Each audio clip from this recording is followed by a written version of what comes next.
What's up, guys? It's Sub-Zero here, back for another VOD review. Today, we are VOD reviewing Mr. Dish Soap. Look at those.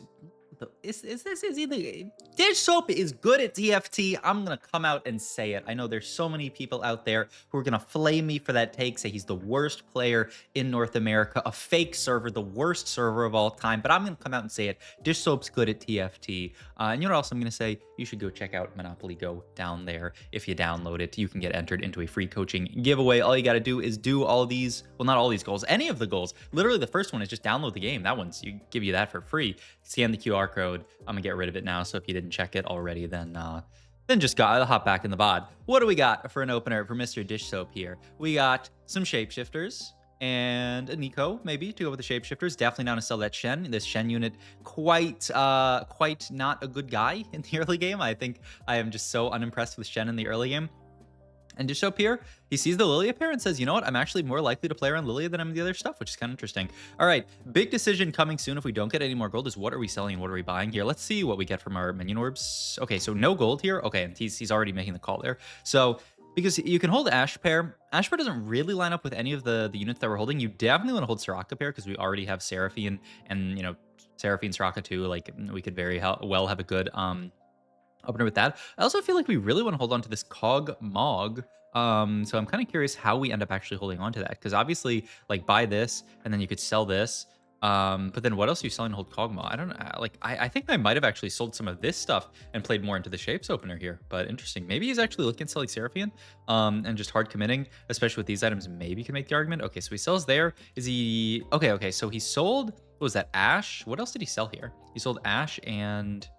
the Seraphine, wow, he sold the Seraphine here, saying, you know, with these items, it's unlikely that I'm actually going to be playing around Mage's Opener. It makes sense, right? But he still has this Rocket Bear just in case he gets something broken.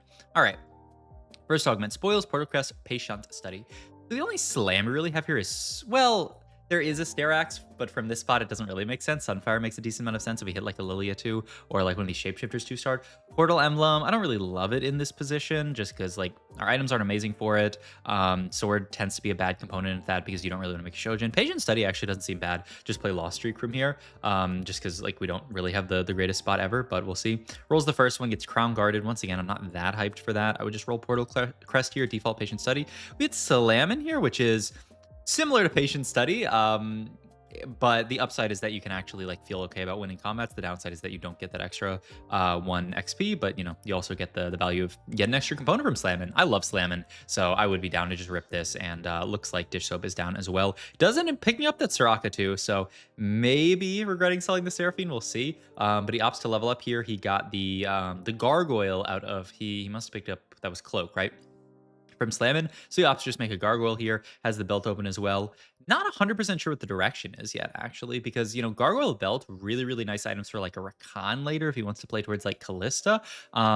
But we don't really have any Callista items at this point. We have Sword, which is this, which is, you know, that's it. Not amazing. Is going to hold on to the Seraphine now with the idea that, okay, yeah, maybe we could actually hit some mages in if we end up picking up like a Galio or something and just scouting the entire lobby to see direction. That person is worth the wait. What was that, Lilia, it looked like? There was a Witchy Wallet player, so that person's, there's going to be a lot of low-cost reroll. I would say this patch, reroll has definitely come back a bit.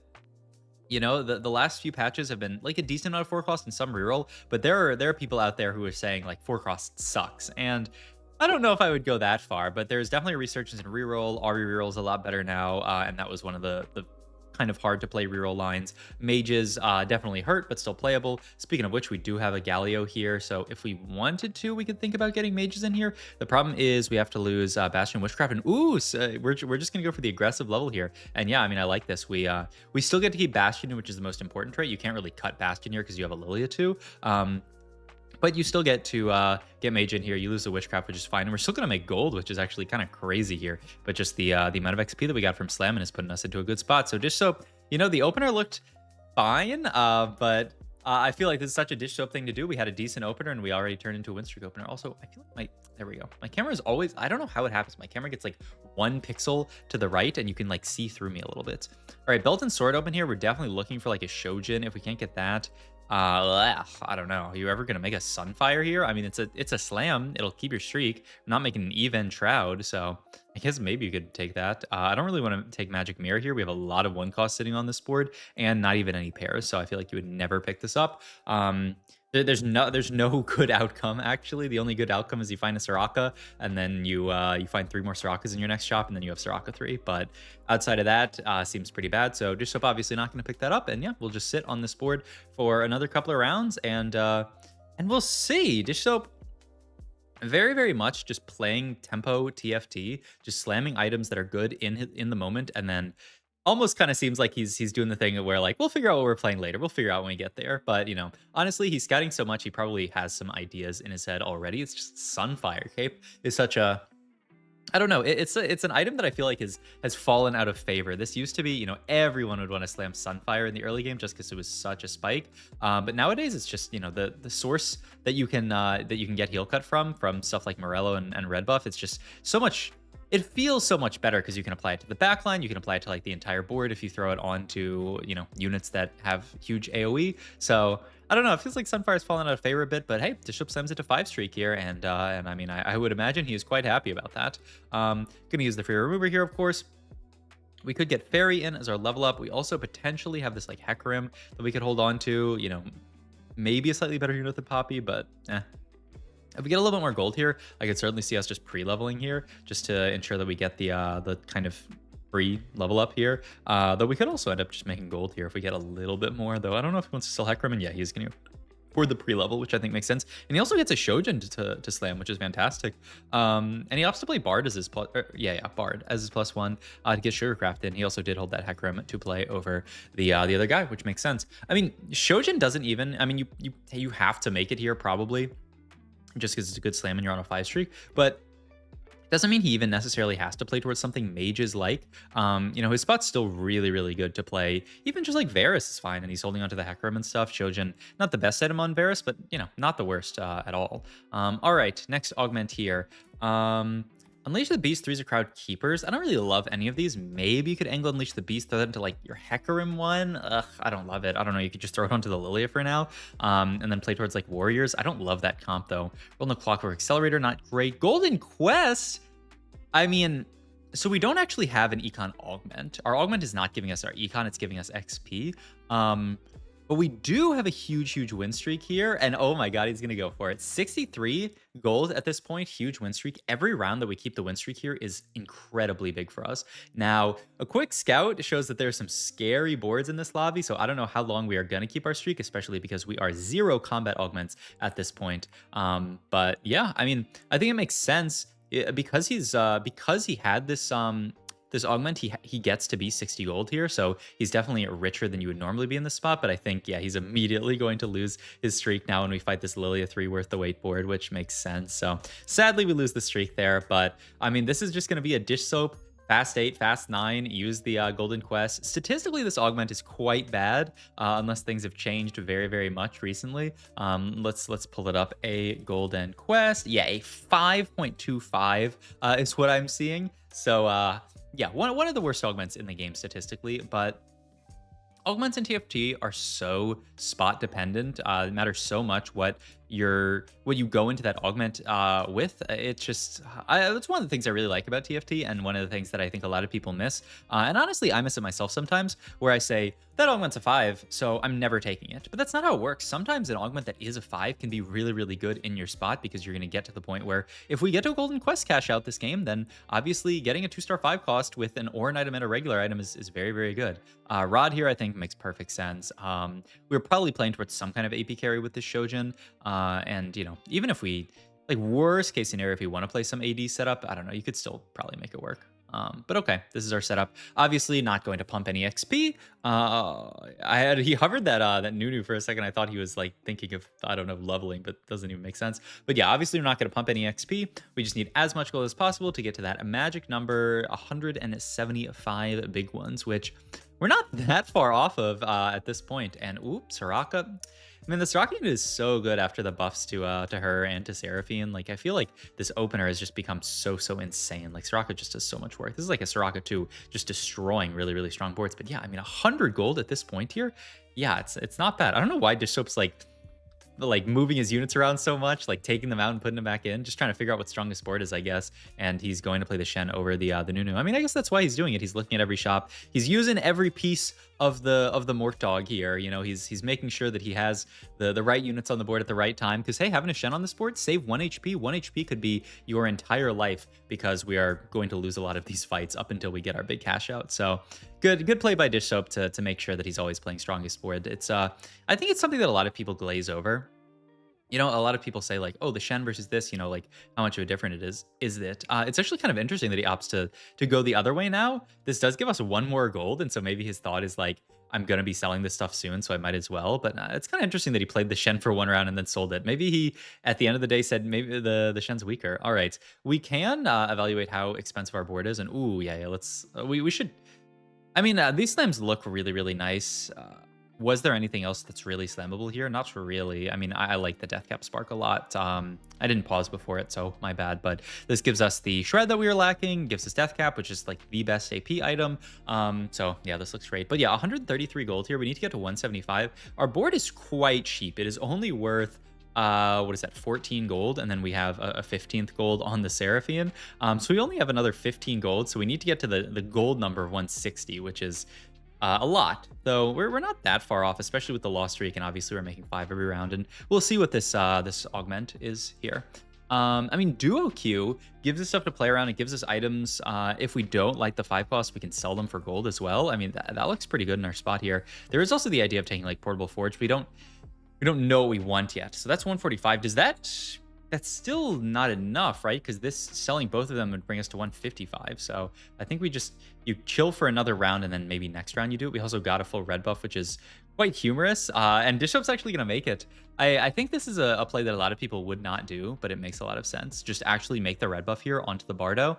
The idea being that Sunfire is pretty unreliable heal cut. If your Lilia dies, you've automatically lost your heal cut. And also Bobo, what are we going to make aside from a red buff here? Are we really going to wait forever to end up making, like, we've already made a Shiv as well, so the bow's not that valuable. Like a Gwynsu doesn't seem that valuable. So I think this is really, really smart. He also, that's very smart as well, selling off the Melio here. All right, looks like next round is going to be the round. He does have enough this round. Let's bring it down to 1x speed to see how Dishsoap does this pivot this round. Actually, why did he? It was funny that he used the remover and then immediately sold the board. We get Melio 2. Statistically, I could look back at the stats, but I believe this is one of the worst ones. It definitely was one of the worst ones back in the day.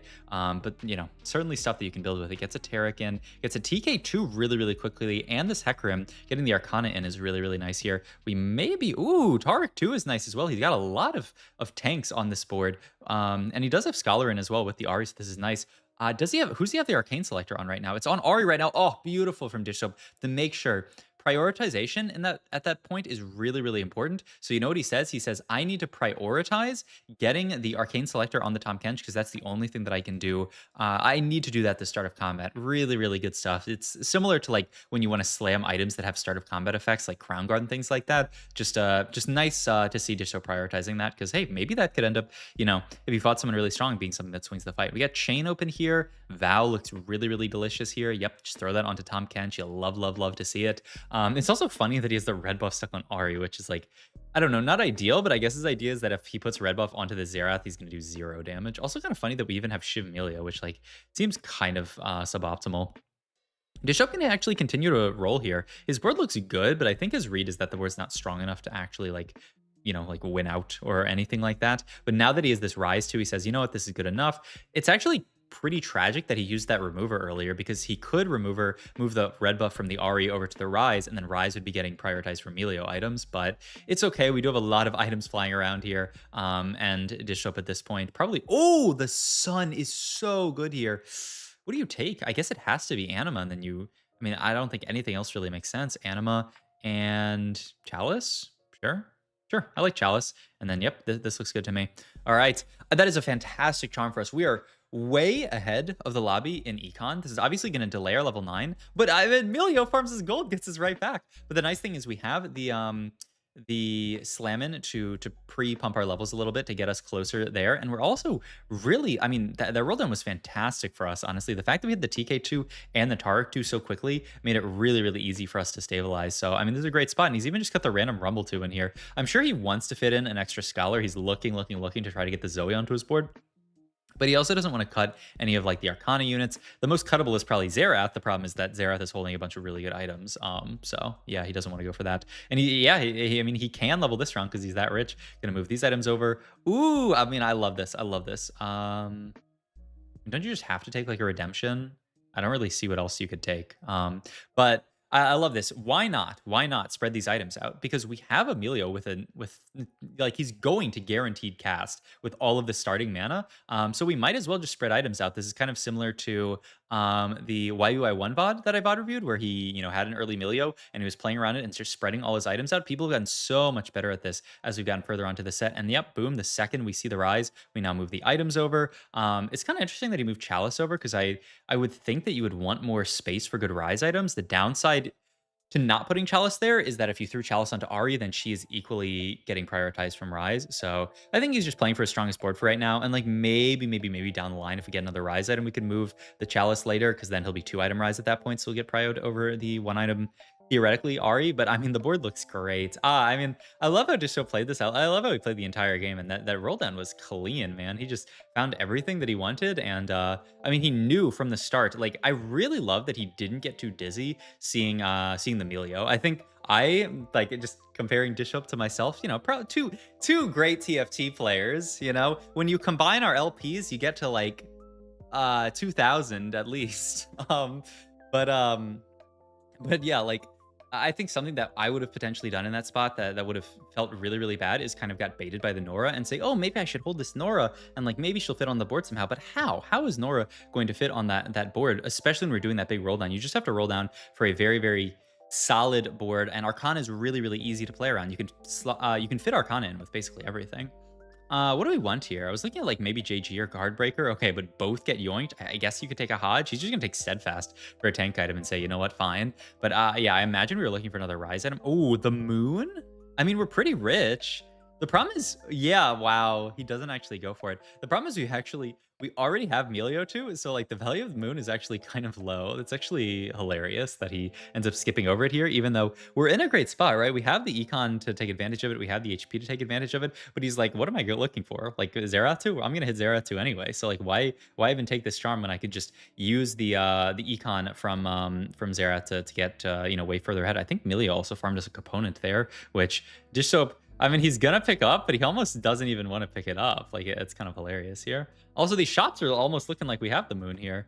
Reforge the Sunfire here. I love that. And he reforges into a Guardbreaker. That's great. Oh my god. But yeah, it's almost like I wonder if it was ever correct to just not pick up the component, because now he has to throw it onto Ari. The nice thing is that she's only one component, so it's not like she's getting prioritized over these 2-item frontliners, but she'll get prioritized over like Zoe or something. But I guess, at the end of the day, who cares about that?